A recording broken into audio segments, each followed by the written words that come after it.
Punjab Kings அணிக்கு எதிரான போட்டியில் சென்னை சூப்பர் கிங்ஸ் அணி முதலில் பேட்டிங் செய்து 167 ரன்கள் சேர்த்தது. சென்னை சூப்பர் கிங்ஸ் அணியில் தோனியின் முக்கிய சாதனை ஒன்றை வீழ்த்தி வரலாறு படைத்து இருக்கிறார் ரவீந்திர ஜடேஜா. சிஎஸ்கே அணியில் அதிக ரன்கள் எடுத்தது ரவீந்திர ஜடேஜா தான். அவர் 26 பந்துகளில் 43 ரன்கள் எடுத்தார். அடுத்து பேட்டிங் செய்த பஞ்சாப் அணி 139 ரன்கள் மட்டுமே எடுத்தது. சிஎஸ்கே அணி 28 ரன்கள் வித்தியாசத்தில் வெற்றி பெற்றது. சிஎஸ்கே அணியின் பந்து வீச்சிலும் சிறப்பாக செயல்பட்ட ரவீந்திர ஜடேஜா 4 ஓவர்களில் 20 ரன்கள் மட்டுமே கொடுத்து 3 விக்கெட்களை வீழ்த்தியிருந்தார்.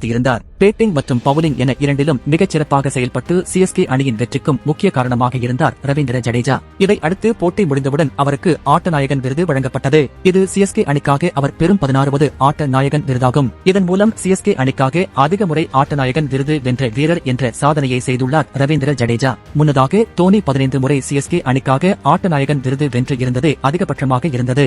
தோனியின் அந்த நீண்ட நாள் சாதனையை முறியடித்து இருக்கிறார் ரவீந்திர ஜடேஜா. சிஎஸ்கே அணிக்காக அதிக முறை ஆட்ட நாயகன் விருது வென்ற வீரர்கள் பட்டியலில் தோனி 15 விருதுகளுடன் 2வது இடத்தில் இருக்கிறார். சுரேஷ் ரெய்னா 12 விருதுகளுடன் 3வது இடத்திலும், ருதுராஜ் கெய்க்வாட் 11 விருதுகளுடன் 4வது இடத்திலும் இருக்கின்றனர். மைக்கேல் ஹசி 10 ஆட்ட நாயகன் விருதுகளுடன் 5வது இடத்தில் இருக்கிறார்கள். இது மட்டுமின்றி ஐபிஎல் தொடரில் ஒரே போட்டியில் 40 ரன்களுக்கு அதிகமாக ரன் சேர்த்து 3 விக்கெட்களும் வீழ்த்திய வீரர்கள் பட்டியலில் ரவீந்திர ஜடேஜா முதல் இடத்தை ஷேன் வாட்சன் மற்றும் யுவராஜ் சிங்குடன் பகிர்ந்து கொண்டுள்ளார்.